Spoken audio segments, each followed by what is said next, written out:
تو وہاں پہ ایک وہ جو لوگوں کو اکٹھا کیا تھا وہاں سے ایک بندہ اٹھا، اس نے کہا ڈی سی صاحب بہادر جو گل ماڑی دے مراسیاں تے آ گئی ہے تو ملکہ کو وہ ہتھیار سٹ دے،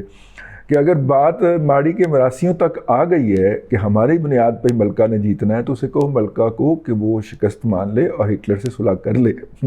ٹھیک ہے۔ تو اگر بات جاوید چودھری پہ آ گئی ہے جناب لالہ صحرائی صاحب، تو پھر آپ اس کا مطلب ہے کہ ہتھیار پھینک دیں۔ یہ لالہ صحرائی کا بڑا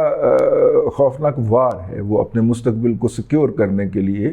اپنے بھائی نجف حمید صاحب کی سیاسی مستقبل کے لیے، کوئی پتہ نہیں کل کو لالہ صحرائی جو ہے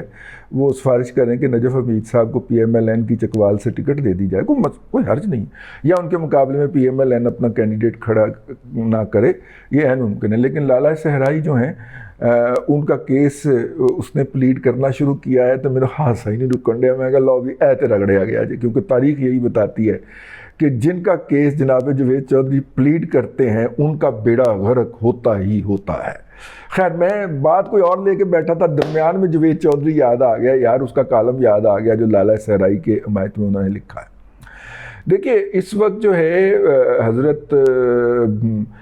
جو ہیں اسحاق ڈار صاحب کی جو بیل کے انتظامات شروع ہوئے ہیں، اور جتنے بھی وہ اس وقت ججز حضرات جو ہیں وہ آپ کو ایکٹیو نظر آتے ہیں، یہ یا تو تقرر اس وقت ہوئے تھے جب لالہ صحرائی صاحب کا کے عروج کا سورج چار دانگے عالم چمکیں، بلکہ وہ کیا تھا مطلب کہ چمک مار رہا تھا یا چمک رہا تھا، اس وقت یہ لوگ ہوئے تھے۔ اور لالہ صحرائی کتنے مائکرو لیول کے اوپر انوالو ہوتے تھے وہ جسٹس شوکت عزیز صدیقی صاحب آپ کو بتا چکے ہوئے ہیں کہ وہ تو خود پہنچ جایا کرتے تھے کسی نہ کسی بہانے سے، کسی نہ کسی راستے سے، ہیں تو وہ اتنے مائکرو لیول کے اوپر انوالو ہوتے تھے۔ تو پھر یہ کیسے ہو سکتا ہے کہ یہ جو مطلب کہ موجودہ سیٹ ہے ہمارے عدلیہ کا، یہ لالہ صحرائی سے ذاتی طور پہ اوبلائج نہ ہوا ہو یا ان کو اوبلائج نہ کیا گیا ہو؟ تو یہ ایک تو یہ بات مد نظر رکھی جائے، جب تک لالہ صحرائی اپنے عہدے پہ ہیں اور اپنی حرامزادگی کے اوپر مائل ہیں تب تک اس ملک کے اندر اور اس عدلیہ کے اندر امن نہیں آ سکتا۔ لیکن انہوں نے چنے بھی تو دانے چن چن کے ہوں گے نا،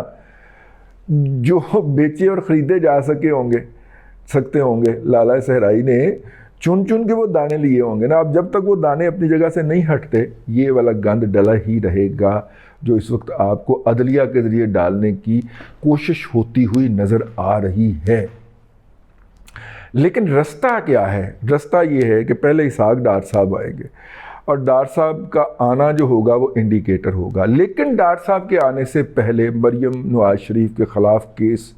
ڈراپ ہوگا، اور ظاہر ہے وہ کوئی کیس ہے ہی نہیں، وہ ایک بددیانتی تھی، ایک فسطائیت تھی ثاقب نصور نامی شخص کی، تو وہ کیس ڈراپ ہوگا۔ جب آپ کیس کو میرٹ پہ بات کریں گے تو اس میں تو کچھ ہے ہی نہیں،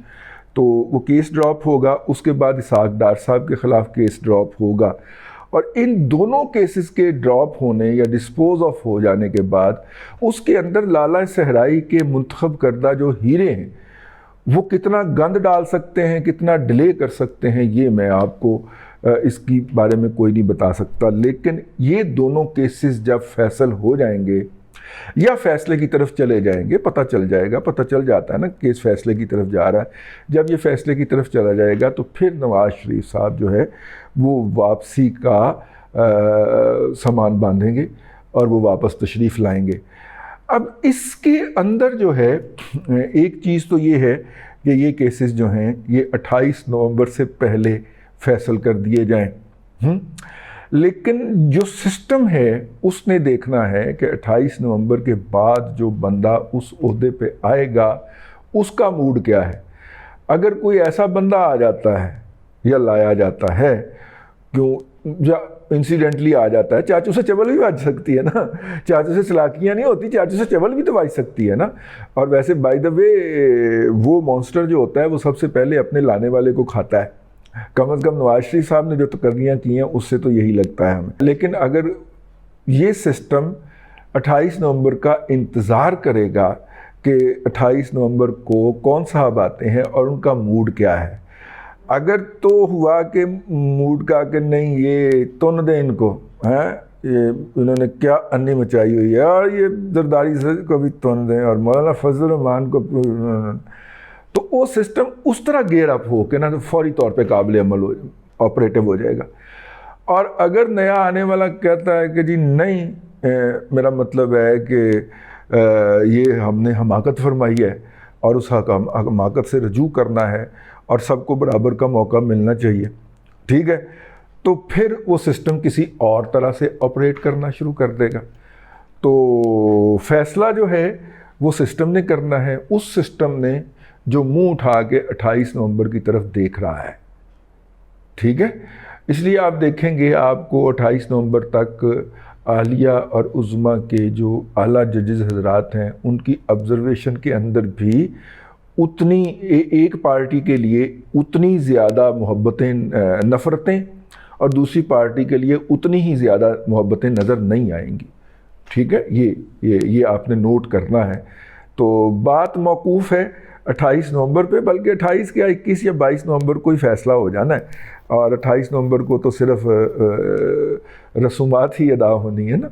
تو بس یہ سارا نظام اس وقت جو ہے وہ 21 اور 22 نومبر کی طرف منہ اٹھا کے دیکھ رہا ہے۔ لالہ صحرائی جو ہیں وہ اندر بیٹھے ہوئے مطلب کہ بس دھماکے کیے جا رہے ہیں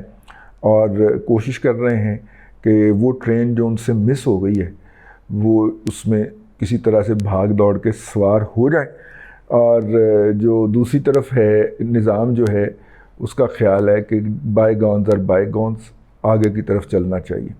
تو یہ ہے جی پورا منظرنامہ۔ جب آپ تجزیہ کریں یا سوچوں کے دھارے بہائیں تو ذرا اس کو بھی زیر نظر رکھ لیں۔ یوں میاں صاحب کی واپسی جو ہے وہ نومبر کے بعد ہی مجھے دکھائی دیتی ہے، آئی مے بی رانگ، لیکن نظام نے 21 نومبر والے فیصلے سے پہلے میاں نواز شریف کو پاکستان کے اندر نہیں گھسنے دینا۔ یہ اس کا ان بلٹ فالٹ ہے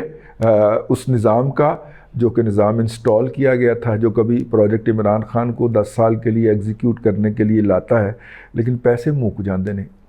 ٹھیک ہے۔ اس لیے پھر اس نظام سے رجوع کرنا پڑتا ہے، تو بھائی پھر جاتی ہے پاکستان جو ہے وہ عالمی تنہائی کا شکار ہو جاتا ہے۔ پاکستان کی عالمی تنہائی جو ہے وہ ہمیں چاچو کے 2 دوروں سے غائب ہوتی ہوئی نظر آئی ہے، ایک شنگھائی کوآپریشن آرگنائزیشن اور دوسرا Onge United nation general assembly کا جو اجلاس ہے، وہاں پہ کس طرح پاکستان نے جا کے انگیج کیا ہے۔ یہ اجلاس جو تھے یہ عمران خان کے دور میں بھی ہوئے تھے، اور یہ شخص جہاز پہ بٹھا کے فیصل جوید جیسے چماٹوں کو تاڑیاں بجانے کے لیے ساتھ لے کے جایا کرتا تھا، ٹھیک ہے۔ بس یہ یاد دہانی میں نے کہا میں کروا دوں، یہ تاڑیاں بجانے والے بھی گھر سے لے کے جاتا تھا، اور وہ جو ہیں انہوں نے لیموزین بھی نہیں لی، انہوں نے کہا جی لیموزین نہیں باہر سے لی جائے گی اور ایمبیسی کی گاڑیوں کے اوپر سفر کیا جائے گا۔ فرق اتنا ہے کسی اندھے کو نظر نہیں آئے گا، آنکھوں والوں کو تو نظر آ رہا ہے۔ اب تک کے لیے اتنا ہی، اگلے ولاگ میں پھر ملاقات ہوتی ہے۔ اللہ تبارک و تعالیٰ آپ کو آسانیاں عطا کرے اور آسانیاں خلق خدا میں تقسیم کرنے کی توفیق عطا کرے۔